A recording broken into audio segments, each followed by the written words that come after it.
Alex arrived back at the university. It was around 11:30 a.m., so he called Debbie and went to the cafeteria to meet her.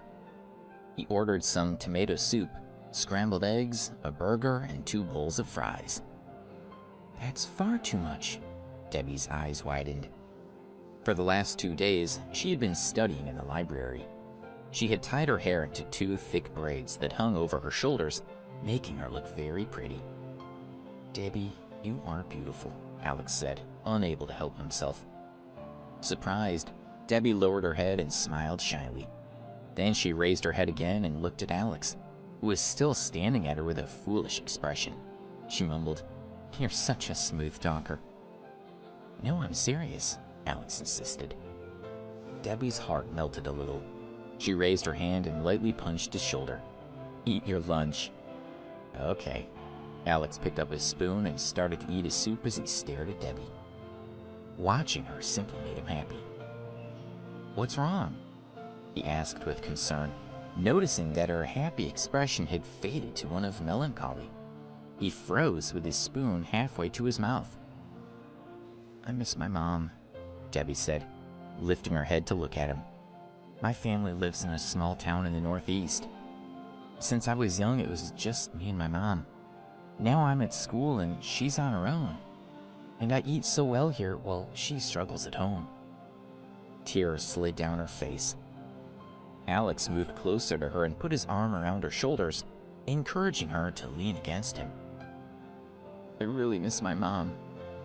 Debbie couldn't hold it in anymore and started to cry. Her sobs were breaking Alex's heart. "Don't cry. If you miss your mom, then I'll arrange to bring her here. I promise I'll see your mom in a couple of days." Alex consoled her as he planned the best way to get her mother to New York. "Hey Debbie, you're back." Donna and Darren walked over to their table carrying plates of food. It had been a month since they had seen Alex and Debbie. 2 days ago, they had heard that Billy had been the one who stole Mr. Morgan's money, not Alex. "Debbie, why are you crying?" Donna asked with concern. "It's nothing," Debbie said, straightening up. "I just got something in my eyes." She didn't want to confide in anyone except Alex. "Oh," Donna let it drop. "So, Alex, what exactly does your family do?" Donna and Darren were very curious about Alex. How much property did he own that he could afford to bid $1 million? If Alex's family was as powerful as they thought, then they would have to play nice with him. They're getting suspicious, Alex thought. "I actually won the lottery," he said after thinking for a moment. "I got $2 million. I was quite nervous about having so much money, so I donated most of it and spent the rest on Debbie. The money is already gone." "You won the jackpot?" Donna asked. She and Darren were taken aback. "About a month ago, I heard that someone won the $2 million. It was even on the news. Was that you?" Donna asked. Alex laughed to himself. "That would be telling," Alex said, tapping the side of his nose. "Wow, I'm speechless." Donna shook her head in disappointment. She had thought that Alex was seriously rich. It's great that Alex isn't rich. Now he's back to his old self, Donna thought. And Debbie is still a loser. If Alex were a rich person, then I'd have to be nice to her. Donna and Darren felt much better. Darren sighed. It wasn't every day that you won money like that. Alex had managed it and had wasted it all. No wonder he was poor. He deserved to be. Darren didn't think much of Alex at all. "Oh, Debbie, you need to be careful," Donna said. "It's fine if Alex is a scatterbrain, but you come from a poor family. You should know better. You really need to help him. He had $2 million and he's given it all away. And now you're back to being poor." Donna was interrupted by a call from her mother. After talking for a few minutes, she ended the call and wrapped her arms around Darren and said, "Honey, my mom said that she's coming for a visit." "Your mom is coming? That's great, I want to meet her," Darren said happily. Donna smiled sweetly, then glanced at Debbie. "Debbie, my mom is flying out to see me. We promised we would visit each other because we know we have the money to do that. So if you were to get more money in the future, remember to not just spend it all. If those $2 million were still around, Alex could have paid for your mom to come and see you. Or maybe not. Even if she had the money, your mom still might not have come. She's probably never even been on a plane. Hearing Donna say this, Debbie's gaze turned sharp. Don't talk about my mother. What? I'm only speaking the truth, Donna said, smiling. I was going to ask my mother to bring yours with her this time, but with your attitude, I think I'd better not. Really? When Debbie thought about seeing her mother, she grew excited. Her mother hadn't flown before, so Debbie would feel more comfortable if her mother could travel with Donna's mother. Of course, Donna said casually. I was planning on paying for your mom's flight. After all, we're from the same town, so I understand your family's situation. Donna, I'm sorry, I was being too sensitive earlier, Debbie said. Alex tugged her closer, and she lightly shook her head. Please have your mother bring mine here. I'll do whatever you want. She's so weak, Donna thought. It's no big deal, and she's taking it so seriously, as if this is the only thing that matters to her. Since you're so sincere, I guess I can arrange it, Donna said. Thank you, Donna. Debbie was delighted. Seeing Debbie's happy expression, Donna looked down on her even more. Just this small favor was enough to please the girl. Donna felt superior once again, knowing that Debbie would always be beneath her. Don't worry, I'll give you money for Debbie's mother, Alex said. He didn't like Donna's attitude. There's no need, it's only $1,000, and we have plenty of money, right, honey? Donna asked Darren sweetly. Darren nodded and then glanced at Alex with disdain. He only said that because he didn't have enough money to pay for the plane ticket right now. If he had, he would have told us. The most important thing we need to sort out is the accommodation. We didn't say we want everyone to stay together, Alex said with a faint smile. What do you mean? Both mothers are traveling together. Do you plan to make them stay in different places? I can't let you do that, Darren said. Fine, then we'll all stay together. Is that okay with you? Alex was getting impatient. Do you want to stay in a dingy little hotel? That'd be too embarrassing, Darren sneered at Alex. Oh, honey, Donna said. I really want to show off to my mother about how well we're doing. She smiled maliciously. So why don't we let Alex arrange the accommodation? I'm sure he'll find something that isn't too bad. Okay, Alex, you can arrange the lodging, Darren said, and then muttered softly. I don't think this will be anything to brag about. After that, Donna and Darren felt it was beneath them to sit at the same table as Alex and Debbie, so they got up and left. Alex and Debbie finished eating. When they left the cafeteria, Debbie received a call from her mother, saying that Donna's mother had already called and was bringing her to New York the next day. Debbie was overjoyed to hear her mother's voice. After walking Debbie to her dormitory, Alex dialed Sam Woodsworth's number and told him to reserve 2 rooms in the Berkeley Hotel for Debbie's mother. For your girlfriend's mom? Sam said anxiously. After pondering for a while, he said, Mr. Ambrose, I don't think Berkeley Hotel is good enough. I'll arrange a better hotel for you. Oh? Alex was a little curious. Judging from Sam's tone, the hotel he was talking about was quite fancy. Which hotel? The Azalea Guest House, Sam told him. It's not a hotel exactly. Even with plenty of money, it's hard to get a room there. It's very exclusive. Hearing Sam's words, Alex agreed. Debbie's mother rarely came to New York, so she should have the best of everything. The next day at 5 p.m., a flight landed in New York. Donna's mother, Lisa, walked through the airport. She was a middle-aged woman, dressed in fashionable clothes, a sun hat and sunglasses. Looking around, she was filled with anticipation. This time, she had brought along her 2 favorite sisters, who walked behind her. This was the first time they had flown into a bustling city like New York, and they were even more excited than Lisa. We've finally arrived, Lisa said. This airport is so large and modern. And look at that skyscraper over there. It's so different from our little town. She looked around the airport. You're right, it's beautiful, her sister Fiona said. Lisa, if your daughter can find a local rich boy, then she won't ever have to leave here. That's true, her sister Natalie agreed. When we see Donna later, We'll have to remind her how important it is to find a rich young man. If we had gone to university, we might have found one, and then we wouldn't still be living in our town. We can't tell her who to marry. It's up to her, Lisa said, although she had already decided to remind Donna to find a rich boyfriend. I'm a little hungry. What about you two? Lisa said, patting her stomach.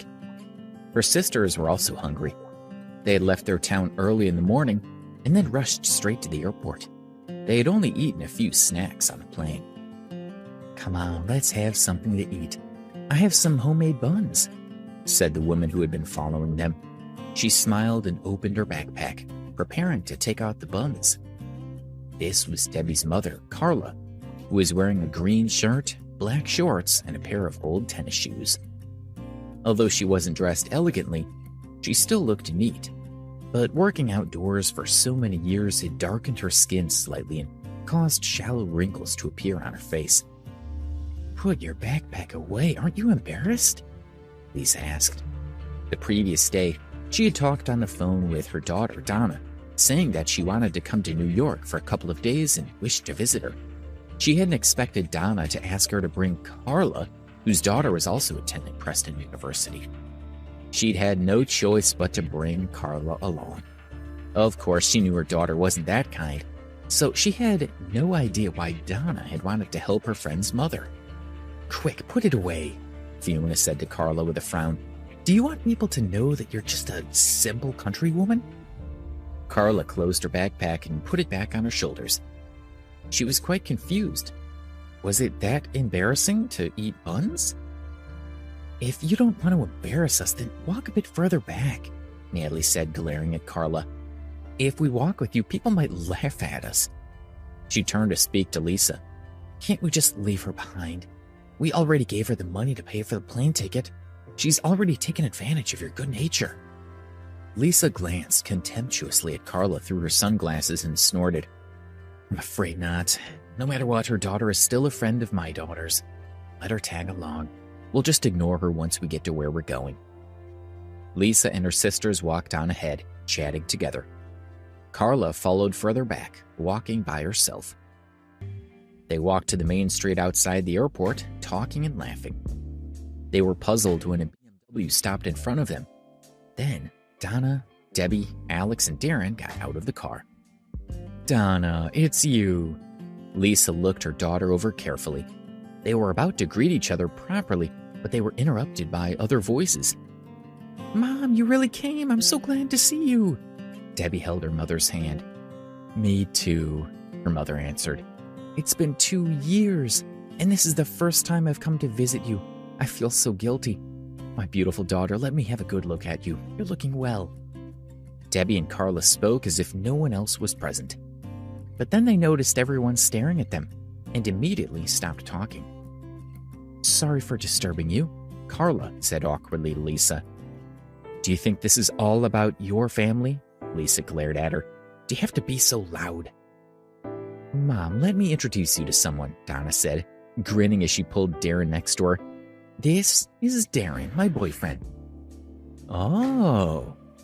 Lisa was stunned for a moment as she took a closer look at Darren. He was handsome and seemed to come from a good family. He made a good first impression. Nice to meet you, Darren said, smiling. She had planned to remind her daughter to find a rich boyfriend, but Donna had already found one. And even better, he was also young and fit, so he was worthy of being with Donna. Who is this young man? Lisa asked when she saw Alex. Oh, him? He's Debbie's boyfriend, Alex, Donna said before Alex could answer. As usual, her expression was one of ridicule. Carla couldn't help but look at Alex. Debbie's family is poor, but they're still from her hometown, Donna explained. That's why I asked you to bring her mother with you. Alex's situation is similar to Debbie's, and he doesn't have much money, so I asked Darren to bring them here. Is that so? Lisa relaxed when she heard her daughter say that Alex's situation was the same as Debbie's. Debbie, let me give you some advice, Lisa said earnestly. You know your family's situation. You're going to university to learn and get a good job, not to find a partner. You're not like my Donna, who could leave university and my family could still find work for her. But you need to keep your feet on the ground and not try reaching for the stars. It's the same for you, Carla, Lisa continued. Debbie is young, but you're old enough to know better. If you continue as you are, then your family is destined to be poor forever. Alex couldn't bear to listen any longer. I can't let this go, he thought. Even though it's not my family, I still have to say something. I can't let her mock Debbie and her mother like that. Just as he was about to speak, Debbie stopped him and shook her head. Watch your temper, young man, Lisa said to him. I was only telling the truth, and I said it for their own good. So what are you unhappy about? Lisa was rich in her town, and no one dared to talk back to her. Even if her words were a little harsh, she's older than you, so have some respect. She shook her head and muttered, College students. Debbie, keep an eye on your boyfriend, Natalie said, squinting at Alex, and see what kind of man he is. If he doesn't learn to behave properly, then get yourself a new boyfriend. In the end, Carla apologized to Lisa. Okay, Darren said to Lisa, you must be hungry after your trip. I know a good restaurant with great food, so let's go and eat. See, Darren is a polite young man looking after us, Lisa said. He's much better than some people around here. Let's go, I'm really hungry. She got angrier the more she looked at Alex, so she ignored him and got into Darren's car. Alex, you go with Debbie and her mom, Darren said. I'll treat everyone to a meal, so you don't need to pay. He gave them an evil smile and added, but my car is full, so I can't drive you there. Can you take a taxi? Do you have enough money? If you don't, I can give you some. No need, Alex said plainly. Good. Okay, I've never been to the Sunset restaurant before, Darren said, and you guys are really lucky to enjoy a great meal there for free. He smiled proudly, got into his and drove away. Thinking about Darren's attitude, Alex didn't want to go. But since he had booked a room for them at the Azalea guest house, why shouldn't he accept the meal? But why does this restaurant sound so familiar? He wondered. As if she had heard him, Debbie whispered, That's the restaurant I worked in. The Sunset restaurant was really busy when Darren and the others arrived. It was packed, and there were no tables available. More than 10 guests were already waiting to be seated. It seemed that it would be at least half an hour before they could get a table. I'll go talk to the manager and see if we can pay him to find us a table, Lisa said. She didn't want to wait any longer. She was hungry, and she was an important person in her town. She couldn't be expected to wait. Mom, let's just wait, Donna said. The Sunset restaurant was famous in New York, and it was always difficult to get a table. Lisa didn't listen to her daughter. With her reputation and her eloquence, she was certain she would be able to get the manager to get them a table quickly. At the front desk, she spoke to the manager and indicated that she would give him an extra $500 to arrange a table for her. But the manager wasn't interested. With such a big restaurant, he probably didn't even need the money. In the end, Lisa was forced to give up. Mrs. Walters, why don't you sit here and I'll try, Darren said, standing up. They had all seen Lisa being embarrassed in front of the manager, so he had to do something. Otherwise, Donna, Natalie, and Fiona might blame him. Darren walked toward the manager, feeling quite nervous. He wasn't that important, so would the manager embarrass him too? He had heard his father talk about the manager of the Sunset restaurant several times, but he had no idea how well they knew each other. Now that he had been forced into this situation, Darren had to try. Hello, Mr. Wood, he said politely as he walked up to the manager. I'm Darren Rogers, and my father is Gary Rogers from Rogers Construction Company. I've brought a few friends here for dinner and wonder if you would find us a table. The owner of Rogers Construction Company? Mr. Hood knew that Mr. Rogers was just the owner of a medium-sized business. Compared to the other guests at the restaurant, the Rogers family simply wasn't important. He was just about to tactfully reject Darren's request when a few more guests walked through the door. Alex, Debbie, and Carla entered the restaurant and saw the others sitting in the waiting area, so they went over to join them. Mr. Hood was stunned when he saw Alex and Debbie. From the behavior of Debbie and the middle-aged woman, they were mother and daughter. It was obvious that they knew Darren's friends. On an earlier occasion, when Bruno had caused trouble for Debbie, Alex had ruthlessly beaten him with a wine bottle. Bruno had even called Sam Woodsworth and asked for help in dealing with Alex, but when Sam had heard Alex's name, everything had changed. Not only did Alex not get beaten up, but Bruno had to grovel and then clean the floor with his tongue. Alex was someone that even Sam Woodsworth was afraid of, and he seemed to be here with Darren. If the manager didn't help them find a table, Alex might get angry, and then the entire restaurant would be in trouble. Remembering what had happened to Bruno, the manager trembled in fear. He swallowed hard. "Mr. Hood?" Darren asked, puzzled. What was wrong with the manager? "Oh." Mr. Hood's gaze shifted to Darren's face. "You want a table, right? Sorry, we made a mistake. I'll arrange something for you and your friends right now. Please wait." "Okay," Darren agreed, and Mr. Hood immediately hurried off to make the arrangements. Darren was confused. When did my dad become so powerful? He thought. He had been worried that since his dad's company was only a medium-sized business, Mr. Hood might not have respected him. He hadn't expected Mr. Hood to agree so quickly when he heard Darren's father's name.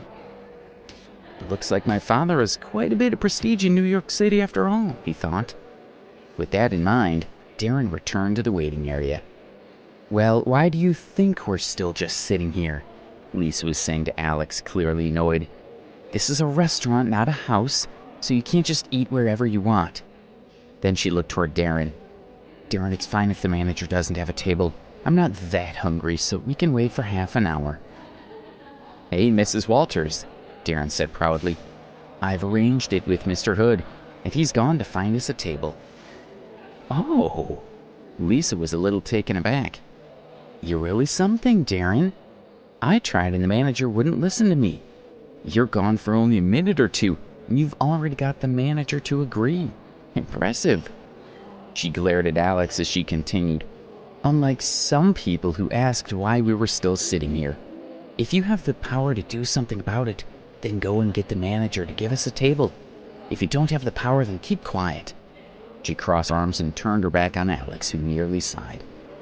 A waitress came over and asked them to follow her upstairs to a private room. The door was labeled 888.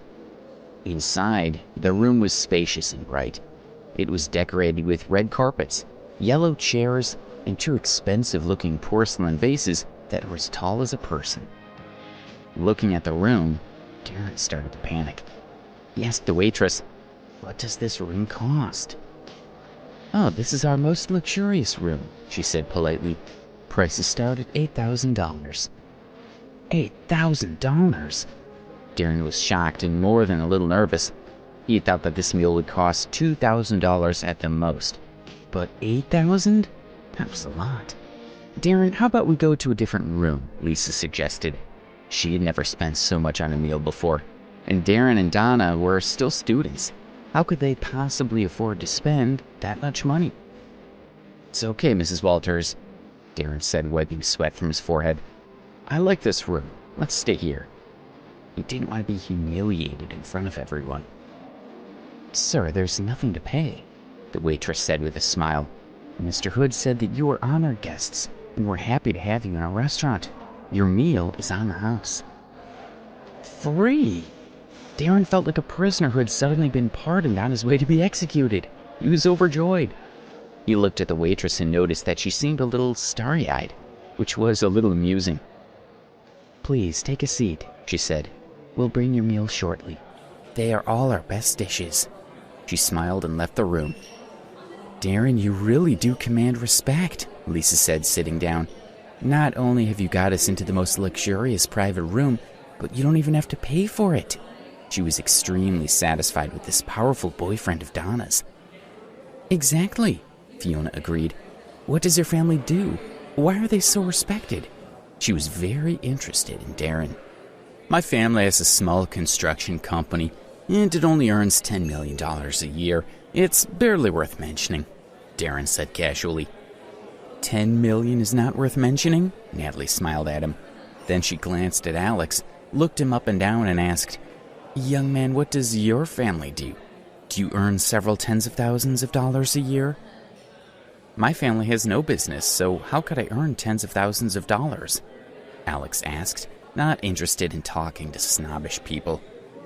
They all mocked Alex for not having enough money.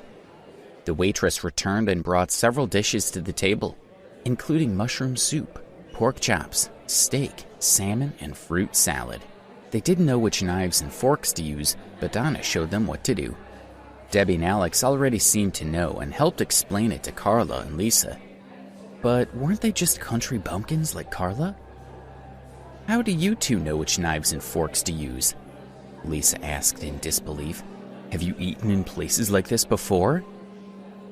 "I used to work here part-time," Debbie said flatly. "Ha! For a minute there, I thought you ate in places like this all the time, but no, you were working for someone else." Lisa sneered, then muttered softly, "No matter how much you know about fancy cutlery, it's a waste of time.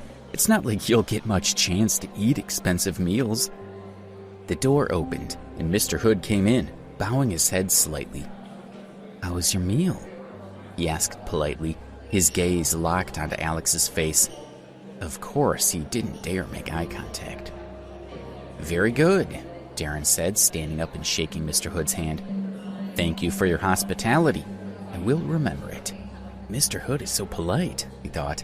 He even came over just to ask me if my food was okay. Ah. Mr. Hood wanted to speak to Alex, but Darren didn't let go of his hand and was still standing there smiling at him. Since he didn't know how close Darren and Alex were, he couldn't object. He simply smiled amicably.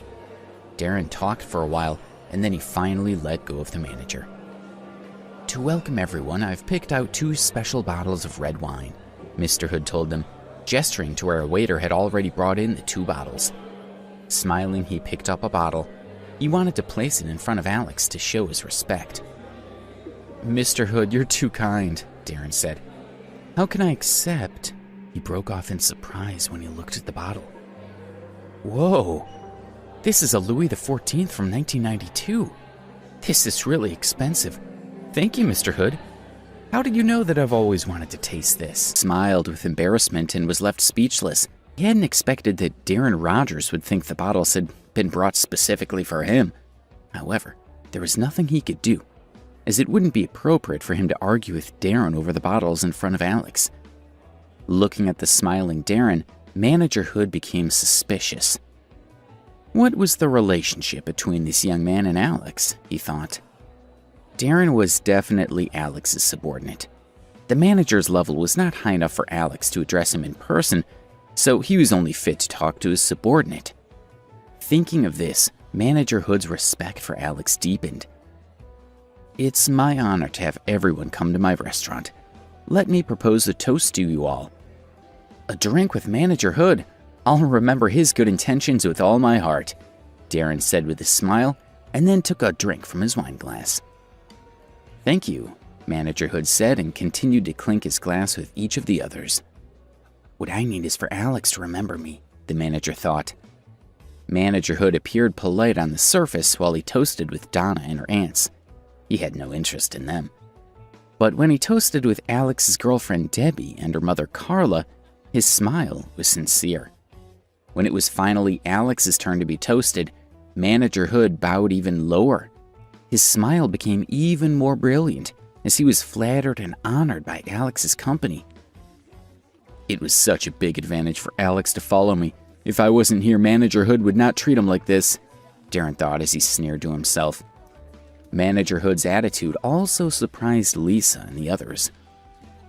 That boy Alex is something else. Not only did Darren agree to eat with him, but Manager Hood is treating him with such courtesy, Lisa thought. She felt that the manager was making too much of a sacrifice. But she realized that since Alex was a guest of Darren's, he couldn't possibly ignore them. That also proved how much power Darren had. When it was Lisa's turn for a toast, the manager walked up to her. "Hello, Manager Hood. I'm Donna's mother." "Ugh, you're so old." And Manager Hood's face revealed a trace of astonishment as he looked awkwardly at Lisa, feeling that this middle-aged woman was too disgusting for him. However, he didn't dare show his feelings in front of Alex. Manager Hood quickly left after drinking with Lisa. After the toast, Manager Hood quickly said a few polite words. "I wonder what else Darren is going to come up with," Lisa said as she and her sisters praised Darren together. "If it wasn't for him, how could they eat at such a nice restaurant?" Lisa snorted coldly as she looked at Alex and the other two whispering to each other as if no one else existed. "Some people only know how to eat and don't even think about who made it possible for them to sit in the most luxurious room, eat the best cuisine. This kind of person is really pitiful," she said in a low voice. Alex raised his head and looked at Lisa unhappily. Debbie pulled at him gently. "It's not that big of a deal. You've got a bad temper. We let you guys eat for free, yet you guys still have the nerve to glare at me," she said. Lisa was not afraid of Alex at all. Forget it. Don't bother with someone like Alex who has no morals," Natalie, one of Donna's aunts, advised her sister. "To be able to make you worry like this, there's no one else like Alex," interrupted Fiona, who is another one of Donna's aunts. Alex only thought that these aunties blew hot air, and he didn't care what they said. Manager Hood wanted to say a few more words to Alex, but Darren had been happily chatting with him for a long time. As they walked out, a large truck stopped at the side door. The restaurant staff were unloading the goods. They paused to look at the fresh fish, beef, seafood, and vegetables. The ingredients in our restaurant are all imported from Europe, Japan, and other countries from around the world. Once the goods arrive at the port, they can be transported to a restaurant within 3 hours. It's definitely the freshest and most delicious food in New York City, Manager Hood said to Alex and the others. "Manager Hood, you are too polite. I just glanced at the truck and you're giving me a detailed introduction to your food. I'll ask my dad to come over to your place to eat next time." Darren smiled and patted him on the shoulder. He always felt that Manager Hood was being polite to him because of his father. "This young fellow is truly narcissistic. I'm telling you about our products, but are you worthy of them? If Alex wasn't here, would you dream of asking me this? With your dad's income level, our restaurant doesn't care about him. Do you think your dad's that awesome?" Hood thought. He respectfully watched Alex and the others walk away. Then he walked back into the restaurant. Thinking back to how he had treated Alex, he felt quite pleased with himself. "Alex, didn't you already book a hotel? Where is it?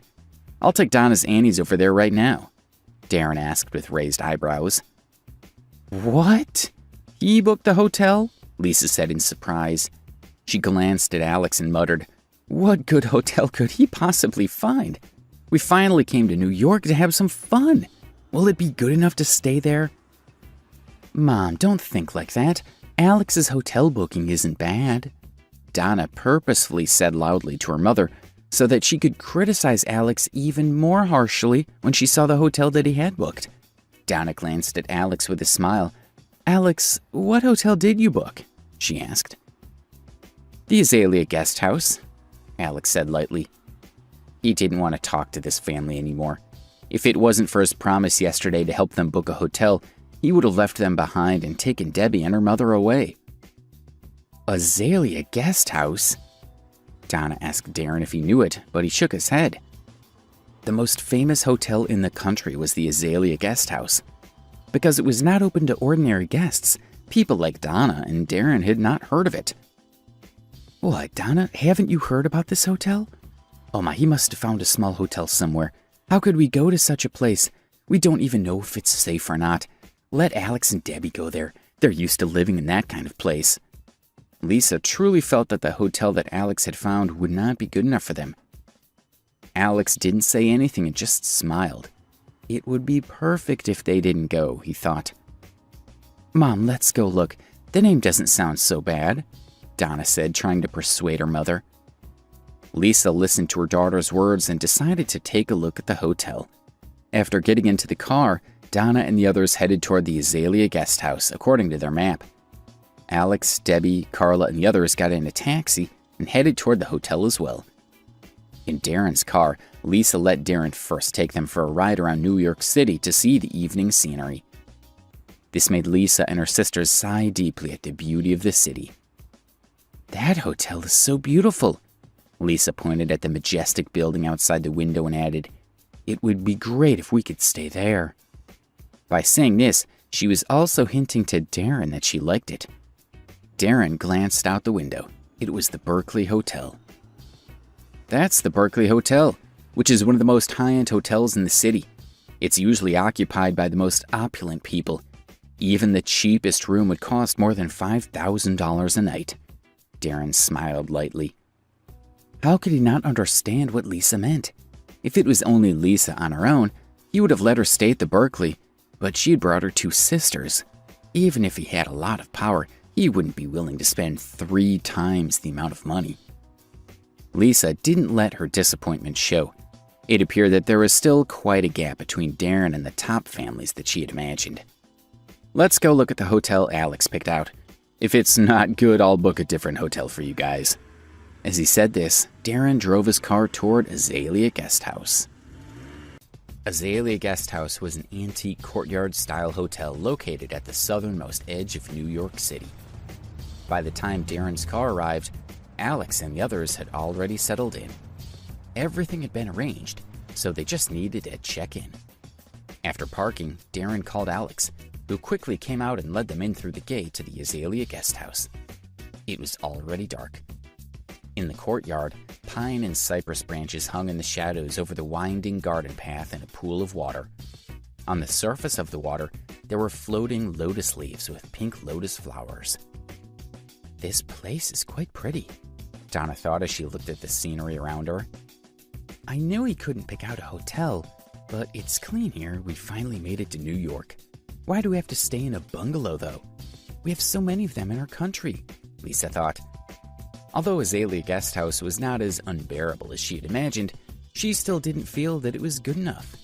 She liked hotels that were tall buildings like the Berkeley and not bungalow style like the Azalea Guest House, but she didn't see a point in speaking her mind. Although they didn't know how expensive the Azalea Guest House was, they understood that in a metropolis like New York, a hotel like this would not be bad. It might not be comparable to Berkeley Hotel, but it was unlikely that Darren could book a better one. Even though Lisa and the other 2 couldn't stop complaining, they still ended up staying at the hotel. After a long day, they were all truly tired. The next day, Lisa and her 2 sisters finished washing up and followed her out of the room. "Although this hotel is a bungalow, it's still quite comfortable to sleep in," Natalie said as she was still a bit pleasantly surprised. "What's there to feel comfortable about? We were too tired yesterday, so we'll all feel this way," Fiona said, curling her lips. "Hey, don't you feel that this hotel doesn't have a lot of people? Last night I had nothing better to do, so I walked around it and found that less than half the rooms were lit up. They have such a big hotel, but so few guests. I'm really curious as to what they're relying on to make money," she added. "Well, this is the hotel that Debbie's boyfriend found, so it can't be that good. If it was good, how could he possibly have brought us here? I think the hotel is about to close down, probably because no one comes to stay here. As it's about to close, it's got cheaper prices. The kid found a deal," Lisa said, sure of herself. Natalie and Fiona nodded. "I asked the attendants last night if they had male escorts here. They said no. That really pisses me off," Lisa whispered to them.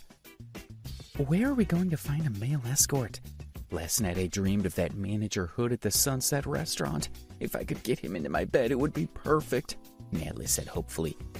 "Me too. Manager Hood is too cool," Fiona said with an infatuated look. "You 2 have such good prospects, but don't worry. If there's a chance in the future, we'll definitely make him our plaything. We'll look for him in the city for the next 2 days, and you 2 will definitely have fun with him."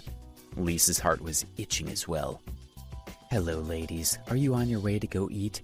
The dining area of our hotel is next to the courtyard. I'll have the attendants take you there. All the food is free of charge," the receptionist said warmly when she saw Lisa and the others. "No need," Lisa said, tactfully rejecting the receptionist's good intentions. "A restaurant that's about to close down, What could there be that's good to eat? It's free, so it must be cheap food, she thought. Although the hotel was on the verge of closing, the receptionist and waitress were really attractive. At that moment, Debbie's mother, Carla, walked out as well. "Hello, our hotel offers free food and drinks. It's by the courtyard. I'll have the waiter take you there," the receptionist said as she approached Carla. She had been instructed that this was an important guest that must be treated well. Carla was happy to eat a free meal. The receptionist took her to the courtyard, while Lisa and the other two snickered and walked away. "Look at this big garden. There are so few people walking around at such a good hour in the morning. The food and drinks are free, just perfect for lowly people like Carla and her group. Let's go. The three of us will go to eat at a better place," said Lisa. "Do you think we'll find toast and eggs?" she asked the other two proudly. "Let's go look for some," they chimed. "That's fine. After we finish eating, let's take a good stroll around the city and see where we can find male escorts. I'll let you two ladies have a good time." The three women laughed as they talked to each other, walking out of the Azalea guest house. A week passed by quickly. Since Lisa and the others looked down on the Azalea guest house, they had not eaten a single meal there. They had indeed heard of a place with male escorts. The three of them had gone twice, which cost them over $6,000. Although Lisa's family had little money, if she spent too much this time, it might arouse her husband's suspicions. So she didn't dare to overuse her bank account. That day, they saw Carla again and noticed that her appearance had improved in the past week. She had become much more spirited. The three of them found it quite strange.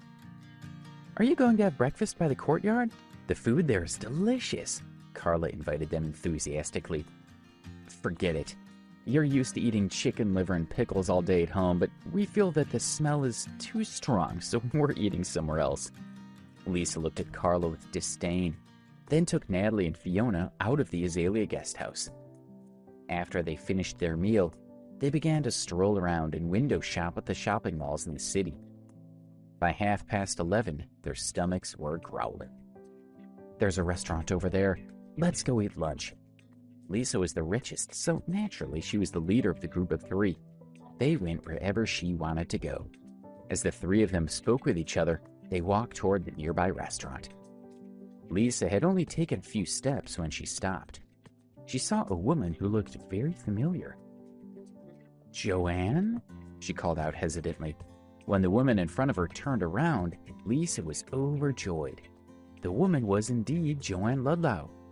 Lisa's family owned a pharmaceutical company, and they were currently discussing a partnership with a private hospital in their area.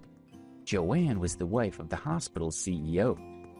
Negotiations had reached a stalemate, so if she could get Joanne's support, then this partnership would not be a problem. "Joanne, it's really you." Lisa quickly walked over to her. "I didn't expect you to be in New York too. What a coincidence." "It's you, Lisa. Where are you going?" Joanne said amiably. Lisa was stuck. She wanted to take advantage of the opportunity to discuss the partnership. Wouldn't it be too cheap if they went to the restaurant she had seen across the street? She came up with an idea and said, "We're going to eat. Joanne, you haven't eaten either. Let's go to the Sunset restaurant. The atmosphere there is pretty good." Lisa remembered a big dinner she'd had at Sunset Restaurant on her first day in New York. "If I hadn't met Joanne today, I wouldn't have remembered that we ate there," she cursed to herself. "Sunset? It's pretty upscale there, and they have such pricey food. I think we should find a place to eat nearby," Joanne said with a smile. She had heard from her New York friends that Sunset was one of the most expensive restaurants in the city. It was not something that ordinary people could afford. Joanne was not confident. "This is even better. If I were to treat her to a meal at Sunset Restaurant, she would look up to me. Even if I asked her for help, she would be too embarrassed to refuse," thought Lisa. "It's all right, Joanne. Don't worry. It's not easy for us to meet in a different city. I'm treating you to a meal. You can't reject me. Let's go," Lisa said. She hailed a taxi and took them all to Sunset. "It's really good here. We ate here recently." As Lisa spoke, she led Joanne into the restaurant. The waiting area was already filled to the brim with more than 10 people in line. Lisa, there's a long wait. Why don't we find another restaurant? Joanne was still a little nervous. In terms of status and wealth, Lisa couldn't even compare to her. And even she was a little scared to come here. She didn't believe that Lisa could afford this place. Hey, Joanne, what are you looking for? Wait a minute, we'll have a seat soon, Lisa said calmly. The last time that they had come here, there hadn't been any free tables, but they had managed to get one. This time she believed she could again solve that problem just by mentioning Darren's name. I'll be right back. Lisa gave Joanne a wink before confidently walking up to the hostess. Where's she going? Joanne asked Fiona. You can't just ask the hostess to find us a seat. Is she going to do that? It's impossible. She thinks this is our city. This is going to be a joke. Joanne was very anxious. If she had known Lisa was so brainless, she wouldn't have come with her. Joanne, don't worry. Other people might not be able to, but Lisa can definitely do it, Fiona confidently said. Her daughter is dating an important man, and the last time we came here for dinner, we relied on him to get us seats. Who is her daughter's boyfriend? Is he very powerful? Joanne asked curiously. His name is Darren. He's terrific. The last time we came here, the manager found a spot for us without a word, and all the food was free. He even offered us a toast with a very exclusive red wine.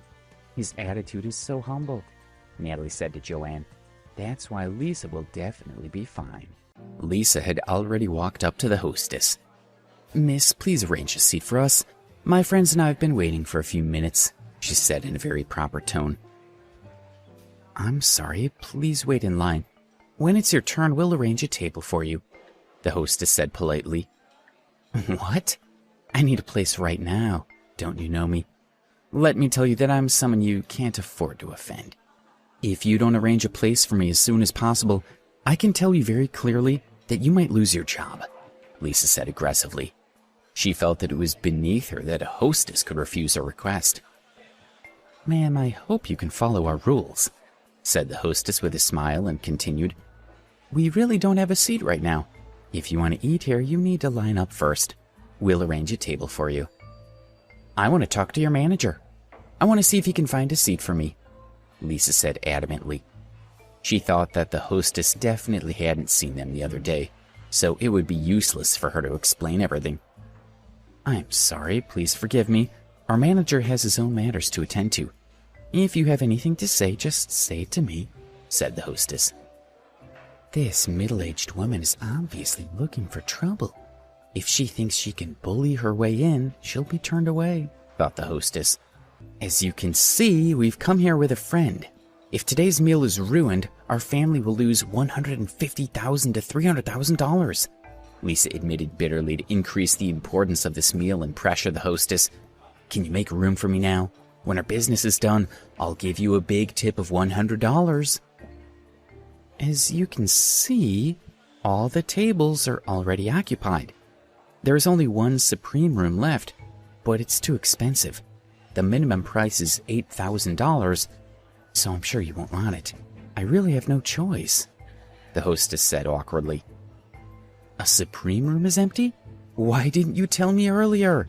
Lisa said in high spirits. What are you saying? It's not like we've never eaten in a supreme room before. Do you think we'll go back on our word or something? Lisa said with dissatisfaction.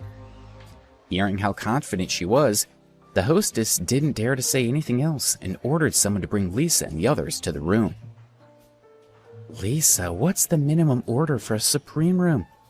Is it really all right? Joanne asked Lisa in a low voice. Although Lisa had ordered the room, Joanne was still very nervous. Joanne, don't worry, I'll treat you. Your mission today is to eat and enjoy yourself. Don't worry about anything else, Lisa said with a relaxed smile. Joanne was amazed by the luxurious decor inside. Seeing her expression, Lisa felt even more satisfied. We came here last week. Let's order the same thing as last time, Lisa said to the waiter. Ah, but there are only 4 of you this time. If you order that much, you might not be able to eat it all, the waiter kindly said to them. If I tell you to go get this order, you do it. If we can't finish, we'll have leftovers. You worry a lot," Lisa said with a great deal of anxiety. Only then did the waiter leave. "You're too generous," Joanne said in defeat. Seeing that Lisa had so much confidence and that she had indeed eaten in a Supreme room before, Joanne felt more at ease. "Hey, look at what you're saying. You're not used to being here. When you come a few more times, you'll know that it's just like that here," Lisa said modestly, but her heart was already beating fast. Very soon, one delicacy after another was brought to the table.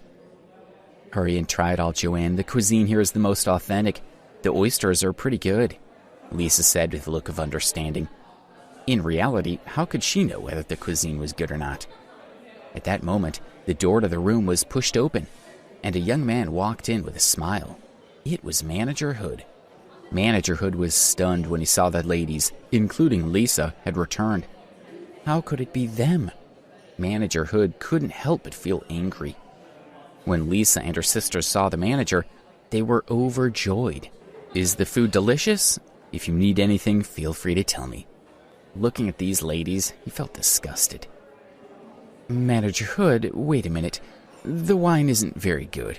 Let's have some of that Louis XIV from last time," Lisa said. "Okay, I'll go and get it now," Manager Hood said politely. He turned around and walked out of the room. "This manager is really handsome," Joanne couldn't help but whisper. "Joanne, you like him too. As long as you're sincere, I can make him accompany you for 2 days." "Are you joking? He's such a big manager. Why would he listen to you?" Joanne's heart was quite moved. She felt a little scared, as this was also a test for Lisa. "You won't believe it. I'll let you see if he listens to me or not later on," Lisa said proudly. "By the way, Joanne, if I can really get the manager to accompany you for 2 days, then what about our partnership?" "Oh, sure. My husband listens to me a lot." At this moment, Manager Hood walked in with a bottle of Louis XIV. He opened it and poured some for everyone. He walked up to Lisa and toasted her. Manager Hood said a few polite words and then left. Don't worry, Joanne. I'll definitely get him to accompany you for 2 days," Lisa said, smiling awkwardly. Seeing Joanne's ugly expression, she was embarrassed. She thought it was probably because Darren wasn't there that day, so the manager didn't want them to take advantage of her generosity. Joanne didn't really take this matter to heart. The cuisine there was indeed pretty good, so she ate happily. Lisa walked next to Joanne as they went to leave. When they reached the main entrance, the waiter caught up with them from behind. "I'm sorry, but your bill has not been settled yet. Please settle your bill first before leaving," he said politely as he stood in front of Lisa and the others. Lisa's face turned red. The waiter wanted to settle the bill with her in front of Joanne. Wasn't this deliberately making her lose face? "Are you new? Do I need to spend money here? I'll go back and ask Manager Hood," Lisa said as she felt that there was nothing wrong with what she had done. She almost scared the waiter with her words. Luckily, the manager walked over, asked the waiter something, and then looked at Lisa's calm expression. "Please settle your bill," Manager Hood said with a serious expression. "Lisa, this..." Joanne looked at Lisa with worry. "Didn't you say you didn't need to pay for the meal? What's going on now?" thought Joanne. "Don't worry," Lisa comforted her. No one knew where she found her confidence, but she looked at the manager and said, "Manager Hood, did you forget? Didn't you give us a free meal the last time we came here?" "Yes, but there was a reason for that exemption. I'm sorry, please settle the bill first," he said again while staring at Lisa. As he carefully thought about their last visit, it seemed that Alex had only talked to Debbie and her mother while they ate, and he had ignored everyone else. With his many years of experience in understanding people, Manager Hood was sure that Lisa and her group didn't have much to do with Alex. If it was Debbie and her mother coming to eat that day, Manager Hood would definitely let them leave without paying. But Lisa and the others were just ordinary people, so how could he let them eat in a Supreme room for nothing? "What's the matter with Manager Hood today? Didn't you treat us so well because of Darren the last time?" Lisa thought. Okay, Manager Hood, I didn't expect you to be so unreasonable. I'll phone him right now. What do you want me to say to him? Lisa glared at the manager, took out her phone, and stepped aside to make the call.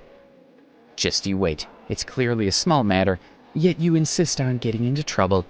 I want to see how you're going to explain it all to him when he comes, Lisa said coldly to the manager after she hung up. Don't worry, Joanne. When he arrives, everything will be sorted out. We just ate at this place. If we make them look bad, they won't be happy. We'll just have to wait and see, Lisa said. Oh, that's good. Joanne's heart calmed down when she saw that Lisa and the others were so undisturbed. But Manager Hood's heart was beating really hard. Could it be that she was calling Alex just now? Did I make a mistake? Is this woman really related to Alex? He thought. He was nervously waiting for this person to arrive. He had made up his mind that if it really was Alex, he would apologize to them. It didn't matter if he lost face, as it was still better than offending Alex. A young man walked in through the door. Lisa hurried over and greeted him. Darren, you're finally here. If you hadn't come, this would have killed me. Darren, do you see that woman? She's a business partner for our family. I've lost face badly in front of her just now. If you help me save face, I'll hand her over to you, Lisa whispered into his ear. Darren walked up to Manager Hood. The manager was much more relaxed now. Originally, he was afraid that Lisa would call Alex to come over, but it turned out to be Darren. Manager Hood scolded him in his heart. Last time, Darren had felt good about himself, and had made Manager Hood think that he had been Alex's friend. Later, Manager Hood had investigated it and found out that this was not the case at all. This is my daughter's boyfriend. He'll solve this for you. Joanne, you can relax now, right? Lisa said with a smile. Joanne greeted Darren by nodding her head. Manager Hood, now that I'm here, let's just forget about this matter, Darren said to the manager with a smile. He had felt that the moment he had appeared, Manager Hood's attitude would be softened. Forget it? You must be joking. Manager Hood laughed coldly. Since you're here, then you can please settle the bill quickly.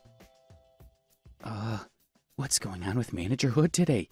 He wasn't like this the last time. Could it be that he doesn't remember me after a week? Thought Darren. Manager Hood, don't you remember me? I'm Darren. My dad's company is the Rogers Construction Company, Darren said. Oh. Manager Hood had a look of realization on his face. It's good that you remember. The misunderstanding's been resolved.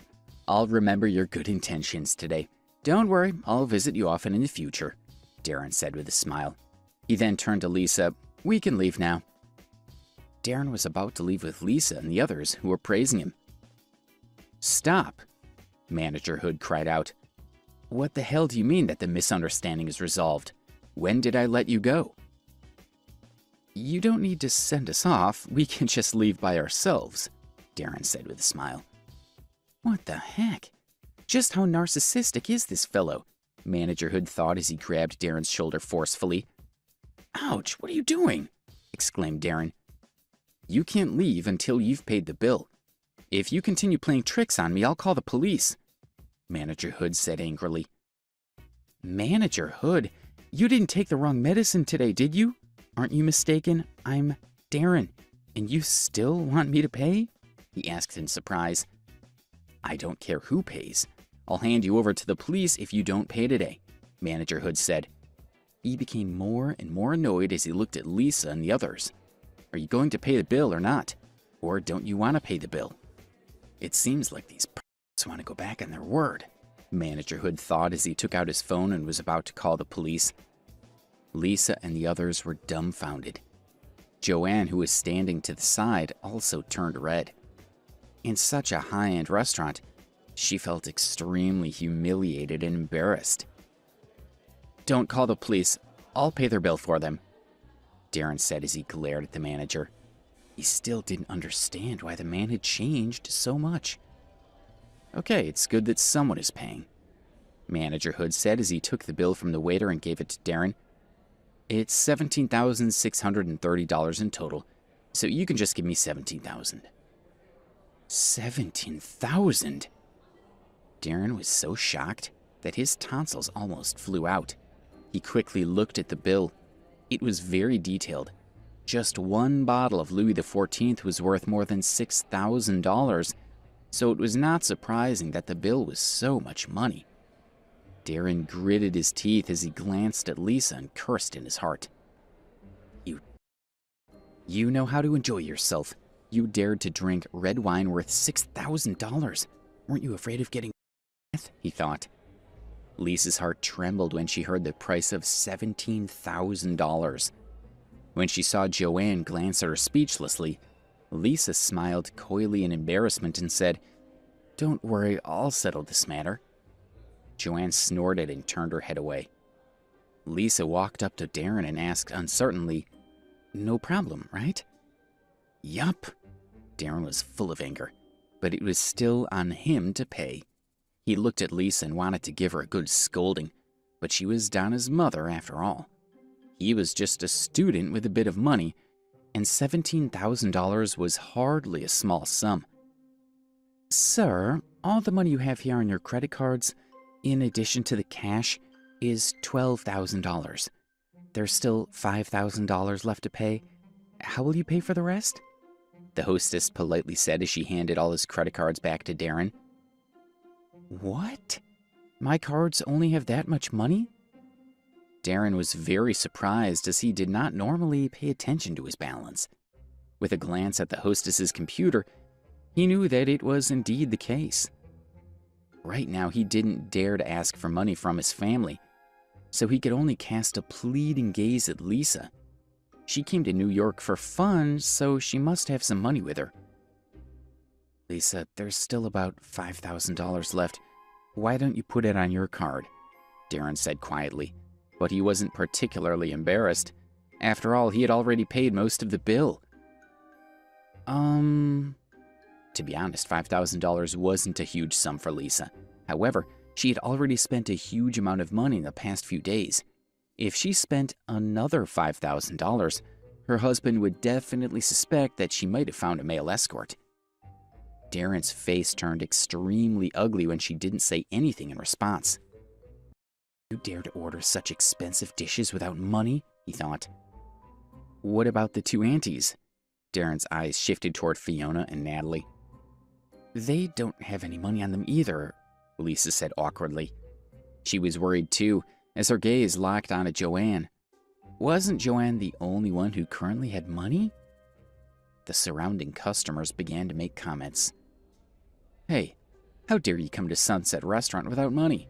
You're all crazy," said one. "These country bumpkins are really something.